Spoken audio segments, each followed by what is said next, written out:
Please, sir. You're mentioning about attitude, and there is some number game on it, which I had seen it in one of the presentations. Yeah. So what do you think is the other thing which also comes with an 100, apart from the attitude? Have you tried this excellent? Yes, of course. Excellent. Yes. And another thing, Yes. which is a positive thing, and that's also a learning. Thank you for asking this question. Stress, it's a positive thing. Okay. Stress changes life. You see, if stress was not there, no advertising agency will make money. Okay. No child That's a will good pass one. an exam. Stress is a positive thing. There are many. I got a whole list of them. Okay. And do you know something? In our literature, Bhagavad Gita, Okay. you count them, it will be 100. BHAGAVAT. You got to Okay. put V. Okay. Bhagavad Gita, GEETA. Count them, you will get it 100. 100. Okay, that's so nice. Good afternoon, sir. Can you teach someone to self-love? Okay, everything can be taught because love is a learned phenomenon. There's a great love writer, his name is Leo Buscaglia. He wrote a book called Love, and his famous book, Bus Number 9 to Paradise. Beautiful book. And there he says we can teach people how to love. And that's why we hug. When we hug someone, we not only love that person, we love ourselves. Every good act that we do, it raises our self-esteem. I took a training course which I run even today. In that training class, the trainer persuaded us to go out and contribute in other people's life, at least 3 good acts every day. We reluctantly did it, but he was a staunch, campaigner. He never left us. After 15 days, our lives were changed. We learned self-love because when we contribute any person's life, silently we love ourselves. We become great. We feel that we are good people. We are able to contribute other people's life. So primary teacher is life. We learn it from life. And the second, you are right, Janani. You are the greatest teacher. You can teach yourself how to self-love. So how do we shift our focus from comparing ourselves to others to actually improving ourselves? Right here. How do we shift our focus from comparing ourselves to others to actually? What a great question. If I had a prize, Chassis, I would have given this prize to you. That's the only question. Very difficult. Simply take all your friends as contributors in your life and just break your own records. All the time tell yourself, I'm not beating anyone. I don't want to be ahead of anyone. They're all friends. I want to do a better job. Every step, use your Kaizen and become step higher, step higher, step higher. Focus your mind there. It's just like running a marathon race. Have you seen a marathon? Some people show up by running faster. You don't see them at the end. They're gone. After the end of 27 miles, you see that last man who was running at his own speed, slowly, slowly, slowly, slowly improving his speed and becomes a champion. Not a sprint race. I advise you today to become a marathon runner. Break your own records, shift your emphasis to your past record and break it and make it better. That's all you need to do. At the end, you will see that you have become a Nobel laureate, like Tagore. How can I find myself from inside which I have lost? Give time to yourself, honey. Every day, give some time to yourself. Close your eyes and meditate. Explore yourself. And the best and the easiest answer to your question, thank God I remembered it. Try this. Try this. In fact, all of you can try this right now. Close your eyes. Close your eyes. Go into your life. Think of a moment when you were very grateful. Grateful to someone or something that was a great day. Very bright, very beautiful, either morning or evening, whenever it is. So feel that gratitude right now in your heart. Expand that gratitude. Let it take over all your body. And practice this thing whenever you are lying down, whenever you are resting, whenever you are not doing. Go back to your gratitude and expand that gratitude. And that's a definite way to go inside yourself. Thank you for your wonderful session, Asit ji. My question is, if we want to do something first thing we get from society is a negative reply. No, you can't do it. How do we avoid this negativity or just ignore them? Let me tell you a beautiful story, and that will answer it inside your heart, sir. This story is about Natasha, this girl, Russian girl, who lived in a small town, wanted to be the greatest ballet dancer. She was 12 years of age, learned her dance in a small village school, but couldn't become an expert. She wanted a guru. Once the country's greatest ballet dancer, Nostrovsky, was coming to her town, and he came. He showed his performance. Natasha was excited. After the presentation, she goes to him, and he was very angry. How did you approach me without any appointment? I said, sir, I want you to be my teacher. I want to learn from you. Shut up. Get lost. Everybody cannot be my student. Walk away. And then Natasha cried and said, give me 2 minutes time, sir. I want to dance before you. 2 minutes, he agreed. But in 90 seconds, he went up and said, you don't know dance, you cannot be a dancer. Natasha broke her head on the stage, gave up dancing. 20 years passed, she became a mother, 12-year girl. Nostrovsky comes back to the town. The mother, Natasha, goes and approaches him and says, I want the answer of that question. How in 90 seconds you knew that I cannot be a dancer? Nostrovsky said, I wanted a disciple. I took your interview. I said, you can't do it. And you believed me. You never challenged my no. Only those who challenge my no become Nostrovsky. Natasha, don't get angry. The answer to the question is so relevant. Every no is an opportunity. If no's were not there, no salesman will rise selling anything. So let's be grateful to no. They come in order to inspire us, to give an answer to the no and resolve the issue. The next question is from Aishwarya. Sir, is introspection a medium of self-awareness? Introspection is absolutely synonymous to self-awareness. If we introspect our life, we will get to know what are the things that I did today needed to be better. And once you do that, you will never repeat it. So your awareness has grown. If you have not done introspection, how will your awareness grow? Introspection is a most effective tool for self-awareness. Thanks for asking this question. Does our emotions come as obstacles to know oneself? The way you look at it. Emotion can be obstacle if you become emotional. There are two things. One is emotion, that's a strength. You all have emotion in your reservoir. But if the reservoir breaks, then you become emotional. You will become all emotional. A lot of people say, Asit, I am sad. I said, okay, Mr. Sad, nice meeting you. You are sad, I am Asit. So the guy has become emotional. He is totally sad. He doesn't say, I'm feeling sad. I'm feeling sick. I'm feeling bad. He said, I'm bad. I'm sad. I'm sick. They have become emotional. So when you see your emotion, use your emotion profitably, you are a winner. But if you give yourself to your emotion, you're gone. Wonderful session. How to motivate someone who has lost all hope in life and has no faith and trust? Make them their own motivator. Yeah. First, give them a pep. Make them believe that they can do great things. Give them examples. Okay. But some people are absolutely depressed. Then they will have to go to a training session or perhaps a professional to empower them.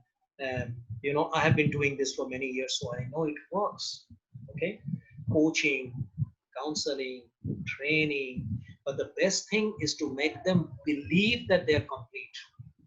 Remind them, make them forgive themselves, connect them through their gratitude level, and that will slowly turn them around. So you got to be patient.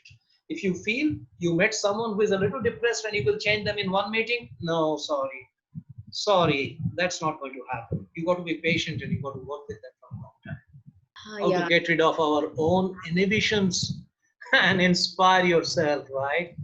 Self-awareness, darling. Once you become aware of your own inhibitions, okay, you find ways to improve. And the best treatment for that is mechanically enthuse yourself. What I always tell people, that you're feeling dull, go over to the roof and shout and scream and do something, or go round and round, give a run and come back. These are sound big, but these are very realistic. You got to mechanically activate yourself. It's just like your 350cc bullet in the winter. You kick it, but it doesn't start. After a lot of kicking, it gets started. So you got to kick yourself a little. You got to mechanically enthuse yourself. Pessimistic person, how to change their thinking. Okay, okay. It becomes a habit. It's a chronic problem. So first thing is making a resolve, a personal resolve, a Kaizen goal, doing a small thing which you have not done, breaking your comfort zone. Because I love saying success is on the other side of the comfort zone. Maybe you are staying in a city and there are lovely places in your city you never went out to visit. On a Sunday, don't tell anyone. Just go out and visit a place. Or best thing, have you ever been to an old age home, genuine old age home, without announcing anyone? On a Sunday, just go over, drive, spend a day with the old person. Physically with your hand, do it. And on return, you will answer this question that you asked me. You will be super motivated and your pessimism will go away. Serving other people. Is it necessary for us to evaluate success? Evaluate success. You know, evaluation is a very logical and calculative phenomenon. I would like to exempt that. Because the moment you get into the calculative mode, you will get into a comparative mode, which is a very risky thing. If I say, well, that speaker is a greater speaker than me, I used to think long time ago, as a young man, I used to be very jealous. Later on, I realized that his success is different and my success is different. Let me not evaluate it. Excellence is a better word than success, man. Especially for a person like you and me. I always say, cut that out from our life, from our dictionary. Replace it with another beautiful word, fulfillment. It is so beautiful. We don't want to be successful. We all want to be fulfilled. This success manship, this success competition has jeopardized the world and created this catastrophe. So I was just wondering, about these stressors. There are so many. You mentioned about stress is a positive thing. What makes, people go into stress? Why can't they convert those things into, positive? But stress is a very natural phenomenon. There cannot be one person in the world, including saints, who never suffer from stress. Thank God they come. But alertness of mind. If we are alert, if we are aware, alertness, awareness are synonyms. If we are more aware when the stress comes, we'll remember that quote, when life gives a problem in one hand, there is a gift hidden in the other hand. So I said, thank you. You have come, stay with me for a while. And then make the best out of it. And kiss my back and go away. I'm sorry using a bad word, because your problems always go behind. You go forward. So look at the thing, and whenever the stress comes, always prepare ourselves. Something good is going to happen. I'm going to get a gift. I'm going to get a gift. Okay? The stress will go off and it will give me some strength. So that is the way we got to face it. But can everyone handle this sort of thing? Because stress levels are different with different persons. Absolutely. If everyone would handle things in the ideal way, everyone will be successful. Okay. So there'll be some people who will falling back, some people will do better. We have to constantly make efforts. Okay. We got to do it ourselves. Of course. Thank you for that answer. Sir, what according to you is the biggest obstacle for today's generation in knowing themselves? The greatest obstacle is glamour. It's a glamour world. Running after glamour, the youth have spoiled themselves. Glamour is an outer phenomenon, our external importance. How do we look? How can we, what perfume we can use in order to be smarter? So this outwardly motivation. I do not know whether you will like my advice. Don't go to the television so frequently. And very reserved way use your social media. Because these are the things which drag ourselves out of ourselves. We get uprooted from our core. As we say, your formal authority should be rooted in moral authority, so our moral values are being diminished. So listening to this external allurement, external stimulus, come here, I will make you smarter. You will look smarter. Use my perfume, use my cream. Now, more we go and yield into this, drink this beverage, this will give you energy. Now, all these things have completely uprooted us. So giving ourselves to the outer world, you don't need anything. That girl from Assam, what is her name? Who became a champion runner? Such a poor girl. All her life she ate nothing but rice. And she went to the Olympic and broke the best in the world. Did she drink Complan? How did she become so strong? So trusting yourself, all strength, all elixir, all compliance are there inside our heart. So without yielding to the external allurements, if we focus in our inner strength, that is the best way. So how can I help a friend of mine who's suffering from depression? Whenever you go casually in a very friendly way, talk to him. And before meeting him, collect some data about the person. If the person has done some good job in the past, if he got some prize, he or she got some award, or she ever stood first in, or ever got a sports or something, or something the person would have done in the past, and tell that story to that person. When the person knows that she is capable of doing great things and she has talent, and if you load her mind with the positive information about herself, one fine morning you will see her depression has gone and she has started believing that she is worthy. Our job is to give him or her lot of self-worth, not an external dry motivation or a pep talk. That is very temporary. Connect the person to his or her own achievements, own abilities. Or the second thing, give them some, ask them some question. If you were there, what did you do? And they will come out with suggestions which are very positive. And these slow conversations will change her mind, his or her mind, and make them believe in their abilities. And that's all we want, to take them out of the depression. It's not an easy thing. I'm just giving you physical suggestions. But while you get down to doing it, you will find it very difficult. You got to be patient. A person who has been during very bad times and has fought those hard times and has a lingering feeling of those days coming back and not able to enjoy the present, what to do, sir? First of all, try to ask yourself the question, what are the gifts of that situation? There can be one positive outcome of this. When you are able to handle it, will you become stronger or weaker? You will become stronger. So every adversity, every bad thing that happens in our life has a positive thing. It invites us, it challenges us to tide over it, to find creative ways to resolve it, to tolerate it. And it is very, very temporary. It is like a passing cloud. It will rain for some time and go away. So having that patience and waiting for it to pass away will be the first impetus. The second is, try to list down few insignificant reasons. What are the gifts? What are the positive advantages of these things that has happened? Very difficult, but there are some positive things every adversity gives us. If you can make a list, your mind will quickly shift from being a victim to a learner. That's why I said, being a victim and a learner. We will learn from there. Everything happens for a reason, and everything has a message.